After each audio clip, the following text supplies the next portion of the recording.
Hai teman-teman semua, gimana kabarnya? Semoga kalian semua selalu baik-baik saja ya. Oh iya, guys, Mimin ada sedikit info menarik buat kalian nih. Soal produk-produk yang sering kita gunakan loh. Tanpa kita sadari, ternyata ada beberapa produk luar negeri yang kita anggap produk lokal loh guys. Dan bahkan produk tersebut biasa kita gunakan sehari-hari. Dan bahkan sudah sangat tren di tengah-tengah masyarakat kita loh guys. Ternyata, itu semua sebenarnya produk asing. Merek-merek ini sepertinya diasosiasikan dengan Indonesia dan dibingungkan dengan produk lokal. Hal ini tidak mengherankan, karena produk tersebut sudah ada di Indonesia sejak lama. Lantas apa saja produk buatan luar negeri yang dianggap sebagai produk lokal? Namun, sebelum kita lanjutkan untuk mengintipnya, Mimin mohon dukungannya dari kalian yang baru gabung nih. Yang belum subscribe mohon tekan tombol subscribe-nya ya. Oke deh, langsung kita cek satu persatu ya teman-teman.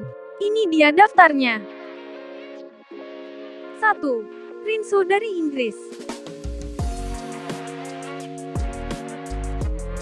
Di Indonesia, Rinso, seperti halnya sudah sangat familiar dengan para ibu-ibu, di mana yang sehari-hari sudah sangat identik dengan deterjen untuk menyuci pakaian dan sebagainya. Maka tak heran jika banyak orang Indonesia yang menganggap deterjen bubuk bilas ini produk berasal dari Indonesia. Namun faktanya guys, Rinso awalnya dibuat oleh Robert S. Hudson dengan merek Hudson Soap. Itu hanya dijual ke Lever Brothers of Port Sunlight di Inggris pada tahun 1908 dan diproduksi dan didistribusikan oleh Unilever pada tahun 1918. Rinso sendiri diluncurkan di Indonesia pada tahun 1970 sebagai merek laundry pertama yang dipasarkan secara massal, yang dikenal dengan motto, "Dirty there is good, berani kotor baik". Nah, merek tersebut meraih Best Brand Award di Indonesia selama 3 tahun berturut-turut dari tahun 2003 hingga 2005. Rinso secara inovatif mengikuti gaya hidup konsumen, menawarkan berbagai deterjen mulai dari deterjen bubuk hingga cair, untuk cuci tangan hingga mesin cuci. Merek Bata dari Republik Ceko. Merek yang satu ini sudah tentu tak asing lagi bagi kita guys. Lebih-lebih anak-anak sekolah dari dulu hingga sekarang masih menggunakan sepatu merek tersebut. PT Bata telah beroperasi di Indonesia selama 90 tahun. Jadi sepertinya sudah sangat familiar di kalangan masyarakat kita loh.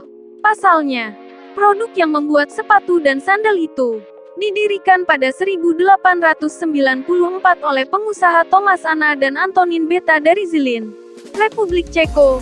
Dari situs resmi Bata, gerai ini pertama kali didirikan di Indonesia pada tahun 1931 oleh PT Sepatu Bata Tbk yang saat itu bertindak sebagai importir. Namun tahun 1940 PT Sepatu Bata dibuat secara lokal di Kalibata, Jakarta Selatan. Pada tahun 2004, Bata menerima izin impor dan distribusi umum. PT Sepatu Bata sekarang memiliki lisensi untuk merek lain seperti North Star, Power, Bubble Gummers, Marie Claire dan Wayne Brenner selain Bata.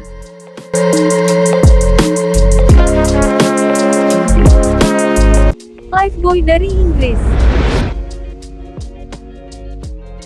Nah, kalau yang ini semua sudah pasti heboh ya. Produk pembersih tubuh satu ini pastinya sudah sangat dikenal masyarakat Indonesia. Terdiri dari sampo, sabun hingga sanitizer dengan banyak varian dan aromanya. Lifebuoy juga kerap dikira produk lokal Indonesia.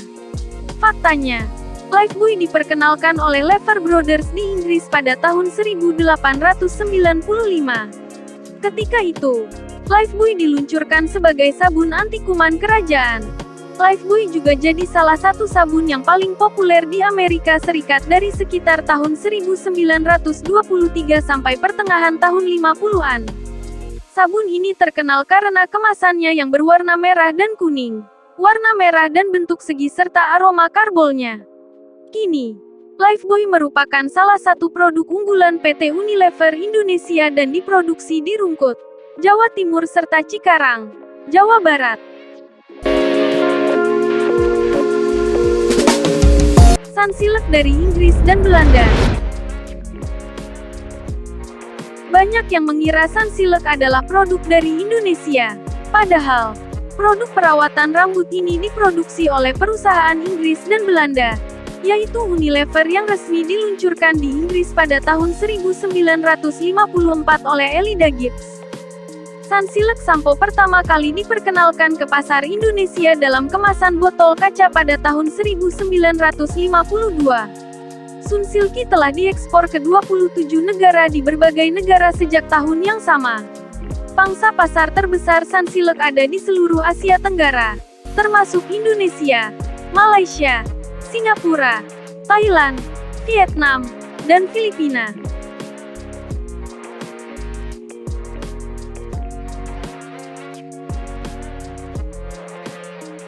Blue Band dari Belanda. Nah, kalau yang ini teman-teman pasti sudah tahu sama produk yang satu ini kan?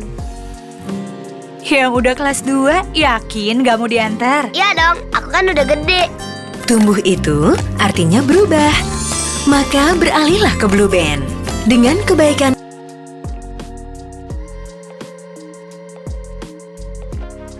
Blue Band juga bukan produk asli Indonesia.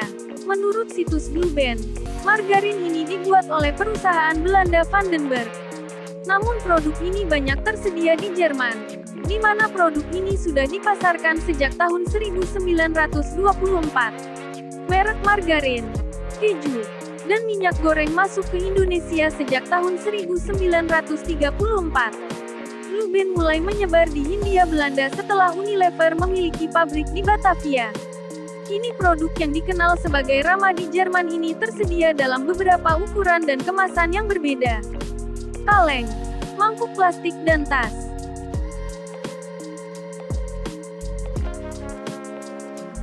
Gimana nih guys pendapat kalian?